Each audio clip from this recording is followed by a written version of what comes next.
अब नेक्स्ट बहुत ही ज़्यादा इंपॉर्टेंट टॉपिक आता है अपना कैंसर सर्विक्स।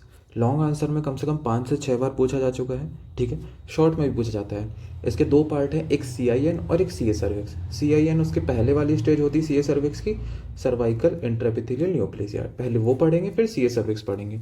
सबसे पहले CIN में डेफिनेशन, रिस्क फैक्टर, इन्वेस्टिगेशन, क्या क्या क्लिनिकल फीचर होते हैं और मैनेजमेंट क्या है वो पढ़ेंगे अपन। सबसे पहले डेफिनेशन से स्टार्ट करते हैं।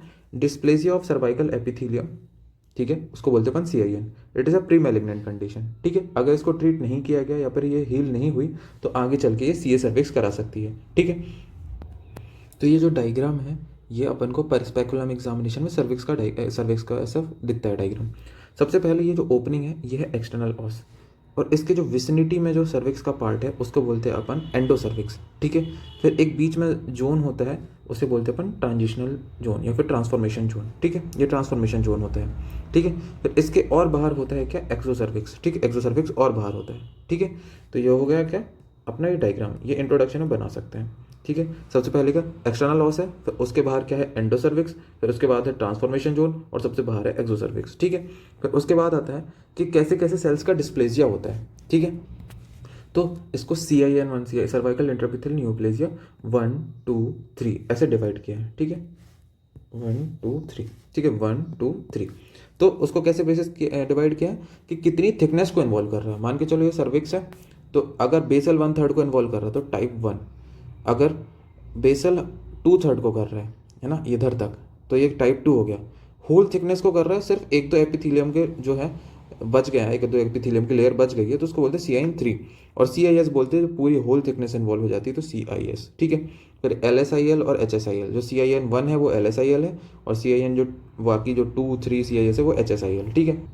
तो LSIL और HSIL की फुल फॉर्म क्या है। LSIL की है low grade squamous intraepithelial legion, ये लो ग्रेड वाला है और ये हाई ग्रेड वाला है। इसको लो ग्रेड में इसलिए क्योंकि बहुत ही कम इन्वॉल्वमेंट है और हाई ग्रेड वाले इनमें ज़्यादा इन्वॉल्वमेंट है, ठीक है। तो ये क्लासिफिकेशन होगा CIN का।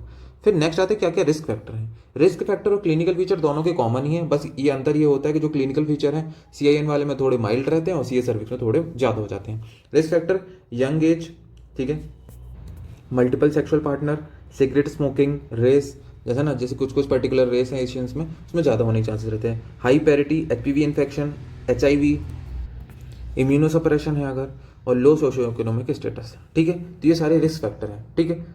फिर नेक्स्ट आता है इन्वेस्टिगेशन में क्या क्या करेंगे। सबसे पहले प्री क्लिनिकल स्टेज में पेप्समियर करते हैं, HPV DNA टेस्टिंग करते हैं, कॉल्पोस्कोपी करते हैं, डायग्नोस्टिक कोन बायोप्सी भी कर सकते हैं, ठीक है। और बाकी इन्वेस्टिगेशन जो है वो लेट अगर कार्सिनोमा उसकी स्टेजिंग करने में अगर कहीं मेटास्टेस हो गए सब इन्वॉल्वमेंट है वो सब देखनी है, तो पंच बायोप्सी कर सकते हैं ग्रोथ के लिए। CBC, RFT, LFT ये सब जनरल वाले हैं।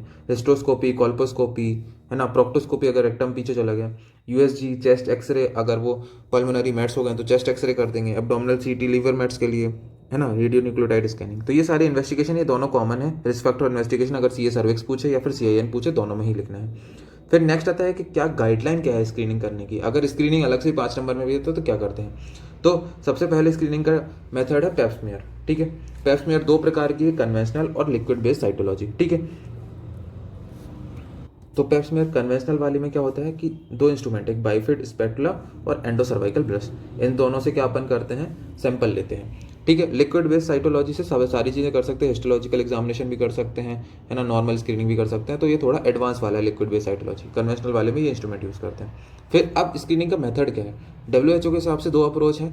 जो डेवलपिंग कंट्री है उनमें सी एंड ट्रीट अप्रोच, ठीक है, कि पेशेंट दोबारा नहीं आता है, अगर नहीं आता है अपन को फॉलोअप के लिए तो अपन जैसे ही देखेंगे अगर अपन को एक टेस्ट पॉजिटिव मिलता है अपन तुरंत उसमें ट्रीटमेंट कर देते हैं। पर जो डेवलप्ड कंट्री है उसमें जो ज़्यादा जागरूक लोग हैं तो उसमें जिसमें ज़्यादा रिसोर्सेज अवेलेबल हैं उसमें सी ट्राइज एंड ट्रीट अप्रोच दो टेस्ट करते हैं।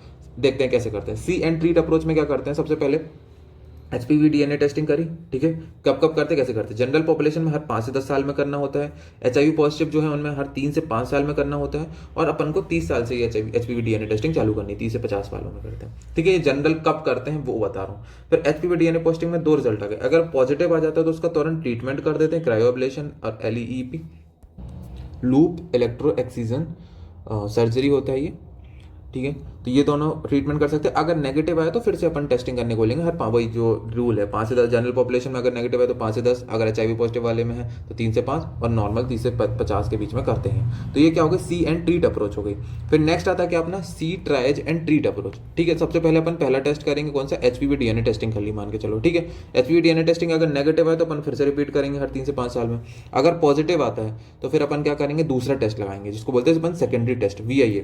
अगर ये पॉजिटिव आता है तो अपन ट्रीटमेंट करेंगे, नेगेटिव आता है तो अपन वापस से जो है HPV DNA टेस्टिंग रिपीट करेंगे। ठीक है, नेगेटिव वाले को छोड़ना नहीं है, हर 3 से 5 साल में करना है। पॉजिटिव वाले को अपन सेकेंडरी टेस्ट करेंगे और फिर ट्रीटमेंट करेंगे। ठीक, अब नेक्स्ट आता है हमारा क्लिनिकल फीचर।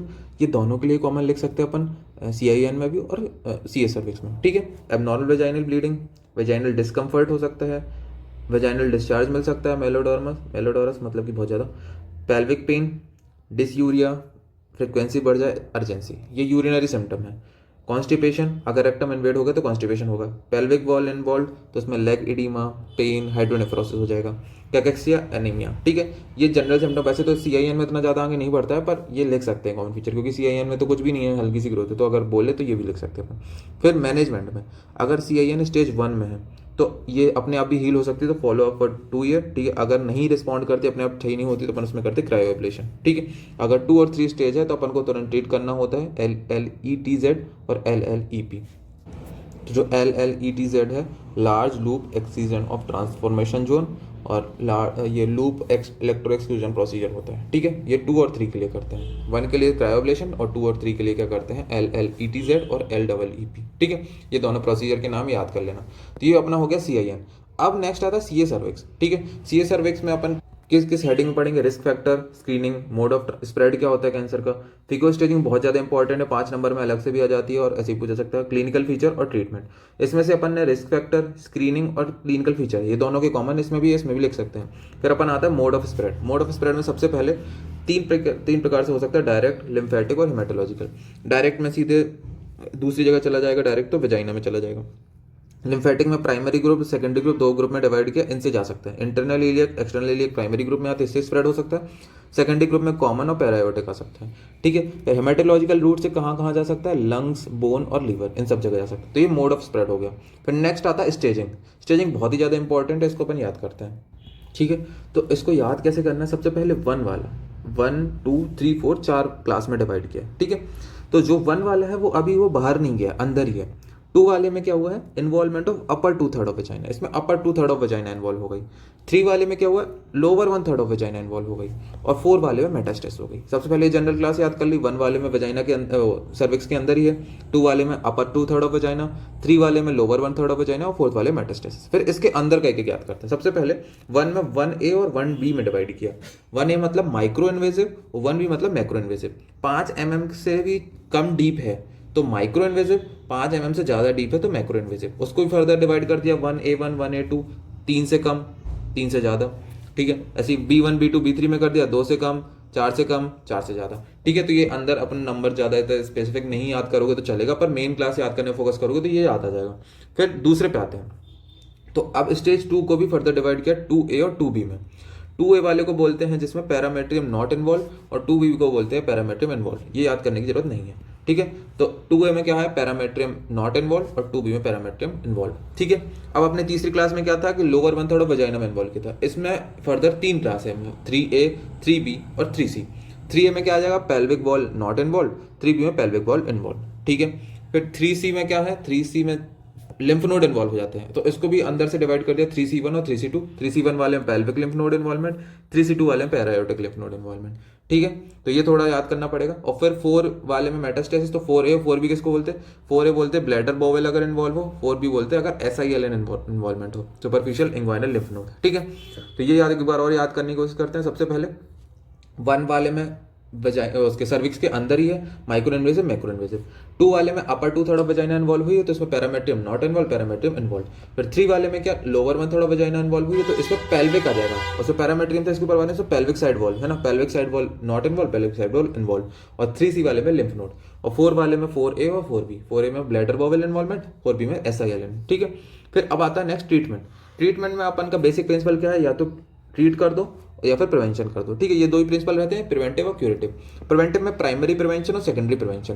प्राइमरी प्रिवेंशन में कि रिस्क फैक्टर से ही बचाओ, है ना, पीएसए में पढ़ा ही था अपन ने। तो कंडम यूज, हाइजीन, वैक्सीन, है ना। वैक्सीन कौन कौन सी अपने पास, गार्डासिल, सर्वारिक्स। गार्डासिल जो है मोस्ट कॉमनली यूज़ करी जाती है, और इसमें 9 सीरो टाइप के लिए ये रेजिस्टेंट रहती है, ये प्रिवेंट करती है, और ये 2 के लिए, ठीक है। Vaccine can be given to HIV positive patient, sexually active female, HPV infected female, या फिर बॉयज़, सबको ही मतलब दे सकते हैं अपन, ठीक है। फिर एज अगर 15 से छोटी है, 15 से कम है तो 2 डोज देना अपन को, 0 या 6 मंथ में। 15 से ज़्यादा है तो 3 डोज देना, 0 to 6 मंथ में, ठीक है। तो ये वैक्सीन अगर अलग से आ जाए 2 नंबर में तो वो कर देना। सेकेंडरी प्रिवेंशन में क्या था, स्क्रीनिंग, अपन ने स्क्रीनिंग पूरी पढ़ी थी, वो वापस स्क्रीनिंग लिख सकते हो यहाँ पर, ठीक है। तो ये प्रिवेंशन हो गया, primary prevention, secondary prevention. Primary prevention behavioural change भी आता है कि उसके बिहेवियर को चेंज करके अपन कम कर सकते हैं, ठीक है। फिर नेक्स्ट आता है क्यूरेटिव। क्यूरेटिव में सबसे पहला मेथड आता है सर्जिकल। तो can not be done if tumour, अगर ट्यूमर 4 सेंटीमीटर से ज़्यादा है तो अपन उसमें नहीं करेंगे, ठीक है। तो 1A1, 1A2, 1B1, B2 और 2A, ये सब में भी देखोगे अगर ऊपर जाके क्लासिफिकेशन, तो 4 सेंटीमीटर सब छोटे हैं। रेडियोथेरेपी किसी में भी कर सकते हैं, लेकिन ट्रीटमेंट ऑफ चॉइस वही होंगे जो 4 सेंटीमीटर से ज़्यादा होंगे, इसमें सर्जरी नहीं कर पाते। रेडियोथेरेपी का साइड इफेक्ट क्या है, ओवेरियन फेलियर होता है इसमें, फिब्रोसिस ऑफ वेजाइना होता है। फिर नेक्स्ट है क्या, कीमोथेरेपी। कीमोथेरेपी अपन क्यों देते हैं, क्योंकि अपन रेडियोथेरेपी का सेंसिटिविटी बढ़ा सकें, सिस्प्लेटिन देते हैं अपन, ठीक है, जिससे कि रेडियोथेरेपी की सेंसिटिविटी बढ़ जाए।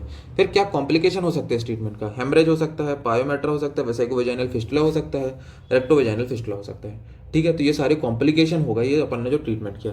फिर ये ट्रीटमेंट की एक टेबल है, ये अगर मतलब सब याद हो गया तो अब तो देख लेना, बाकी इतनी इंपॉर्टेंट नहीं है, अगर इतना भी लिख दोगे तो चल जाएगा। Thank you.